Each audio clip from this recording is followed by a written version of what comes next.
This is Including You, the new series from Lead at Any Level. Including You features stories from chief diversity officers and other executives who are creating inclusive cultures in their organizations. Our goal is to show what's working in companies just like yours, to give you the tools you need to keep pushing for progress in your own workplace. We want to create belonging and opportunity for everyone, including you. And now here's your host, Amy C. Waninger. Welcome back to Including You. I'm your host, Amy C. Waninger, the Inclusion Catalyst. My guest today is Dr. Isaac Dixon. He is the president of Vista HR Consulting, among many other hats that he wears. And I am so excited to talk to him today. Dr. Dixon, welcome to the show. Thank you so much for having me. Well, I'm excited to talk to you because every conversation you and I have had has had me on the edge of my seat, and we just get each other so excited and wound up about DEI, human resources, and organizational development. And so just quickly, can you introduce yourself to the audience? Just give a little bit about your background, your work history, and how you got to the place where you run your own consulting firm.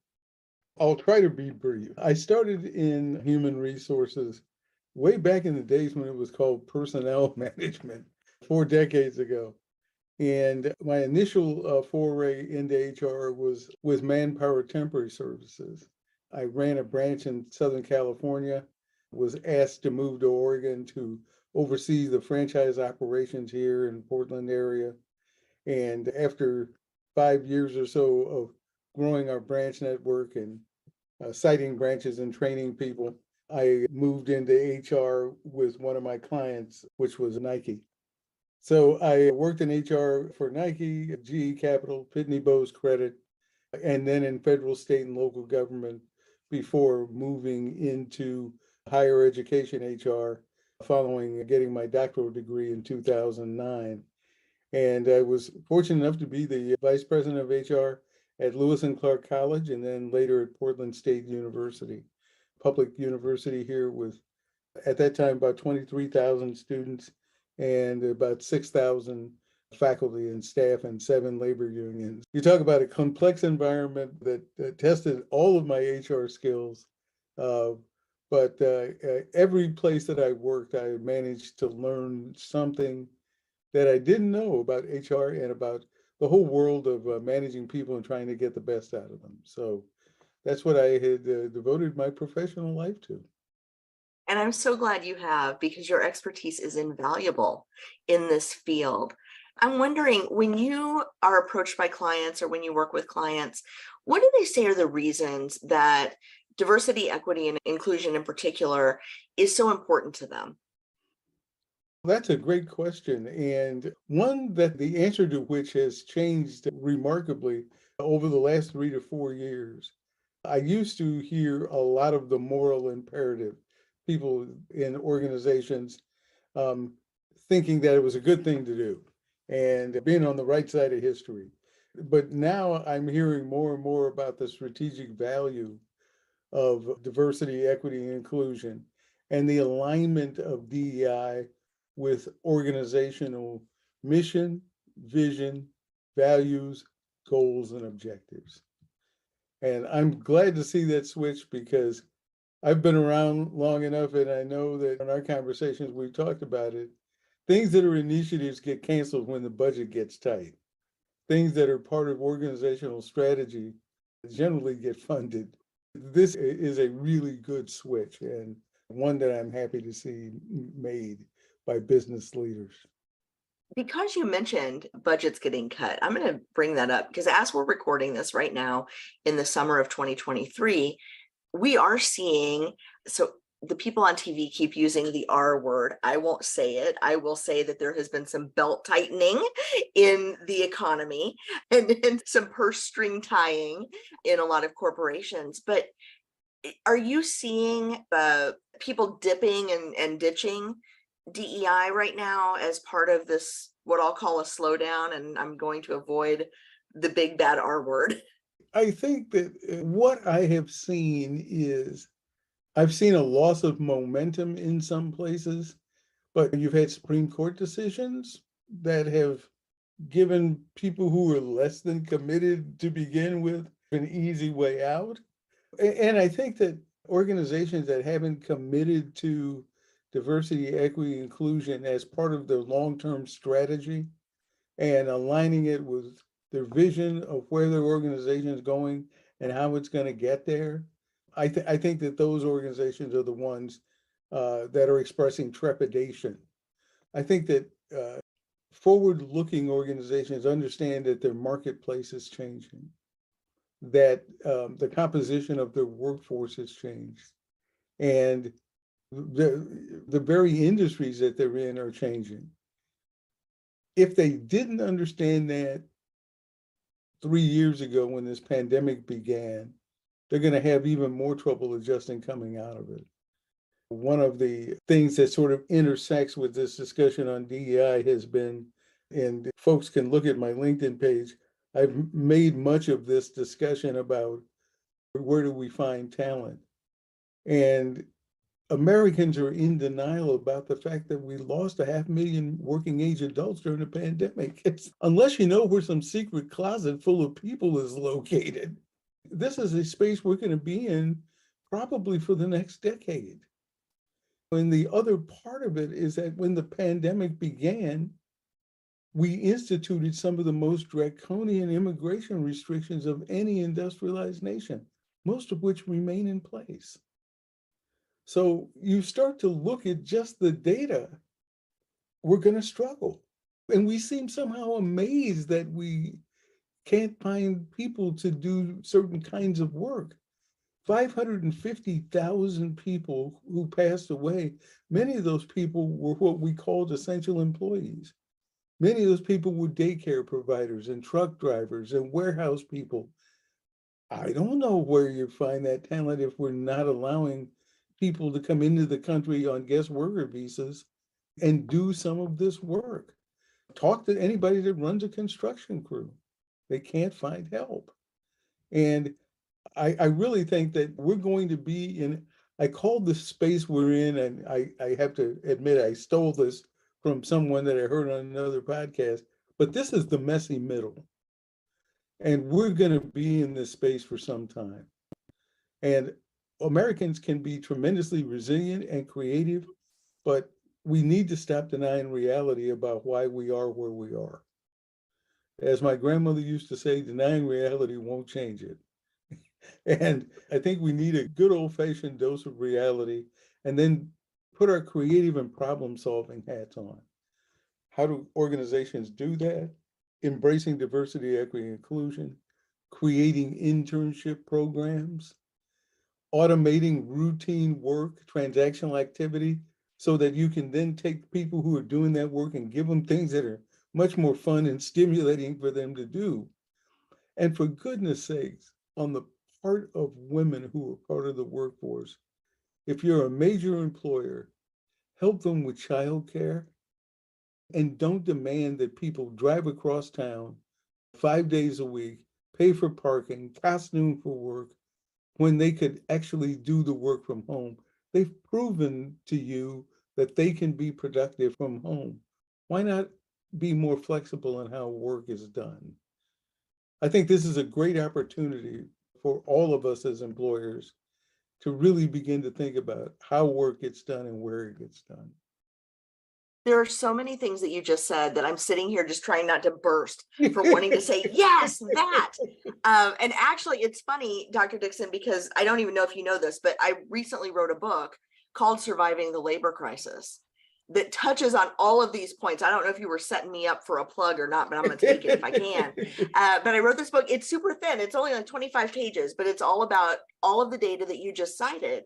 And one of the things that we left out of this conversation so far is, the largest percentage of our workforce up until a few years ago was baby boomers. And for 20 years, we kept talking about this retirement cliff, that all the baby boomers were going to retire and be of retirement age by 2025 or 2023. And they're going to retire. And what are we going to do? And then people got excited about millennials taking over as the largest part of the workforce and totally forgot when the pandemic hit that, oh, we've got a huge section of the economy that is going to retire, a huge section of our workforce. Yep. So retirements increased at the same time we lowered immigration. At the same time, we're not producing more humans to take these spots. And you're right, it is a perfect storm of worker shortage that we're going to be in for a while. Yep. And Yep. we're going to have to find creative macro solutions to this, from public policy and kind of automation and technology, all the way down to micro solutions like make sure Bob doesn't leave because we need him. And I agree with you, Amy, and some of the solutions that people are coming up with, they're taking the wrong turn in the road. 14 states have passed laws to make it easier for kids to work. Yes, child labor is not the answer to this crisis. Let's be Didn't very go down clear. this road before. It's why we have child labor laws in place. Transporting migrant children to states to work in meatpacking plants with dangerous chemicals is not the answer. I understand the desperation that some segments of the economy feel, but we have to come up with better and longer term solutions. And that calls for private sector government to do much more work together, to listen to one another. And for goodness sakes, my entire lifetime, we batted this thing about immigration reform back and forth. It's time to get something done. Yes, because we have so many unfilled jobs. Yeah. And 5 million at last count unfilled jobs that even if everybody was working that's looking for a job. Basically, it's zero unemployment now, given how low the unemployment rate is, 3.7. That's pretty much full employment in the United States. And we're not the only nation that's facing this problem. This is a global issue. And the nature of migration and immigration has changed. And we focus on the border with Mexico and people trying to get into the country from Central America and South America. Of the top 5 nations represented by applications for immigration, just over the last year, the number 1 nation was Afghanistan, followed by Sudan. It's become global migration. And so much of this, yes, there's war and violence and narco trafficking and all those other reasons, but there's also been the huge impact of climate change. Pakistan is in the 4th year of a drought. Sub-Saharan Africa and India have seen this too. And so where do people go? They go someplace where they can find opportunity. The United States is one of the few places left where they feel that they can come and start over and build a life. And people say, but these people are going to come in and they're going to get welfare benefits. No, they're not. And many of these people pay taxes for years and never claim Social Security. So there are a lot of large like global forces that are converging right now. We're seeing climate change is huge. We're seeing the advanced urbanization of people. So our cities are more populated than they've ever been. We've got geopolitical conflict in places that we haven't had it before, in addition to geopolitical conflict where it's always been. China graduated 11 million college graduates just a month ago. There's no jobs for them. They're trying to encourage these young people to move back to the rural areas and take to the fields. I didn't go to college to do that. You're creating discontent among some of the best educated members of your society. And there are a number of other countries that are facing some of the same things. Japan is struggling with job creation right now. Europe is in a recession. Yeah, you are absolutely correct. There's the intersection of a lot of things that are challenges, but could be opportunities if we work together. Absolutely. And this is cross-industry, cross-sector of the economy. Yes. I know there's pilot shortages, there are nursing shortages, there are trade shortages, there are construction shortages, there are shortages in the knowledge economy, doctors, mental health practitioners. It's really every segment. Public school teachers, which I have a whole theory about that. But and especially in the case of public school teachers, if I may, we abuse people to the point when they leave in droves, Yep. and then we wonder, where did they go? And we've Well, also at the same time and have public school this, teachers, go ahead. we know that the retention rate goes up when a first-year teacher has a mentor or a coach. 63% of public school teachers leave after just 1 year. 63%, that's 6 out of 10. And it's been like that for decades. Oh, and we don't want to forgive any of the student loan debt. Okay. As college costs are soaring relative to inflation, which is already high. Yeah. And it's interesting to me because so many companies and industries try to recruit their way out of a retention problem. Can you talk a little bit about that? Yeah, it's having been in the recruiting end of the business. And of course, I always say that as an HR person, never forget that you're primarily a recruiter and a retention person. Keeping people is far easier than finding them. And you have to create an environment where people are constantly challenged, where they're constantly getting feed-forward feedback rather than this annual litany of sins known as a performance review. Ask them on a quarterly basis, where are you now? Where do you want to go? What does the gap between the two look like? What resources can I put at your disposal to help you close the gap? And over what period of time are you thinking that you want to move up or move out? And the world of looking for a job has changed too. In the old days, you had to read the Sunday paper and type a letter and resume, put in an envelope, send it out via snail mail and wait for somebody to call you. Now, 24/7, you can look for a job. If you're not getting that kind of feed-forward feedback from your manager, supervisor, business owner, you're not feeling like you're involved in the lifeblood of the company, and you're not understanding where you're going next and how you're going to get there. It just seems like you're being pushed out the door, and more and more people are saying something. I'll take you up on that. The other thing that's happened at an astonishing rate over the last couple of years is more women than ever before chartering businesses of their own. As one young woman put it to me, I've been laid off twice in the last 4 years.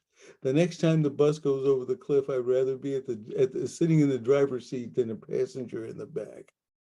Her business is doing very well, by the way. She started her own home mortgage company where she underwrites the loans to women who are single heads of households. She's not had one default. She's made over 400 loans. Amazing. And you bring up a good point about people starting businesses, because it's never been easier to do that than it is right now. Yep. And also, beyond starting a business, there are so many opportunities in the gig economy where people can just float around from gig to gig, or they can do several part-time jobs, very part-time. Well, and then there are all these jobs that and didn't that makes exist before. childcare and other things a lot easier and a lot less expensive. The amount of money that people spend per week getting care for their kids it's criminal. If you can even find childcare, Exactly. which a lot of people cannot. And how many of those childcare workers were lost during the pandemic? We haven't even begun to. This lack of recognition about what we went through and how it's impacted our lives is something that I think we really need to come to terms with. And the fact that there's only been one brief public ceremony marking how many lives we lost and who those people were. A lot of them were our colleagues in the workplace. Just not talking about it is not healthy. It really isn't. No, I agree. And it's not just the deaths to COVID, it's also the disability caused by long COVID. Yes. It's the caregivers that have had to leave the workplace to take care of people who have been disabled by long COVID. And those are it's also, disproportionately women. yes, and also the mental health toll that is taken in terms of mental health crises, suicide rates, burnout. We're seeing a lot of people disengaging for their mental health. Yeah. Or even losing people to their mental health crises. So this is a snowball effect, I think, that we're going to continue to see for quite some time, because we've not emotionally recovered we've not spiritually recovered, we've not financially recovered. And in terms of our social organization and our community building, we've not recovered. True. And I think the other part of things that you touched on is the fact that we need each other and we need to be able to talk through this. I have done some work with people around grief, loss, and recovery. And you can't recover until you acknowledge the loss, you understand the grief that you're living with, and you can learn to let go. And we're not there. My little catchphrase is Americans are great in a crisis as long as it doesn't last for more than 30 days. After that, our attention wanes and we want to go on to the next thing. And this is just one of those things that we can't afford to do that. What do you see as the best step forward for folks that are listening, folks that are doing DEI work right now, working in HR, working as corporate leaders? What's one step you feel like they could take right now to improve the situation for them, for their colleagues, for their employees at work? And it might be something as simple as gather together and acknowledge the loss, or it might be something as big as workforce development programs. What do you see as a step people could take right now to start to heal some of these big wounds that we're talking about? Learn to ask more questions than make statements, and then listen to what people tell you. For every one statement you make, ask 3 questions, and then truly, actively listen to what people tell you. They'll tell you what they need. They'll tell you what they're thinking, but we have to learn to ask more and talk less. Brilliant, as always. Thank you, Dr. Dixon, for sharing your insights and this rich conversation with our audience. I appreciate you so much. The feeling is mutual, and thank you once again for inviting me on your program. I appreciate it. Of course. If you've enjoyed this episode, follow Lead at Any Level on LinkedIn and YouTube. Then join us for Including You video simulcast every Thursday at noon Eastern. Including You can also be enjoyed each week as part of the Living Corporate audio podcast series, available on all major podcast platforms. Learn more at living-corporate.com. Including You is brought to you in part by Lead at Any Level, a boutique training and consulting firm improving employee engagement and retention for companies that promote from within. Lead at Any Level. Leaders can be anywhere and should be everywhere. Learn more at leadatanylevel.com. Lead at Any Level and its logo are registered trademarks of Lead at Any Level LLC. The views and opinions of guests on our show do not necessarily reflect the positions of Lead at Any Level, Living Corporate, or the sponsors of Including You. That's it for this week's episode of Including You. Be sure to join me next week when my guest will be Evan T. Green from the Portland State University School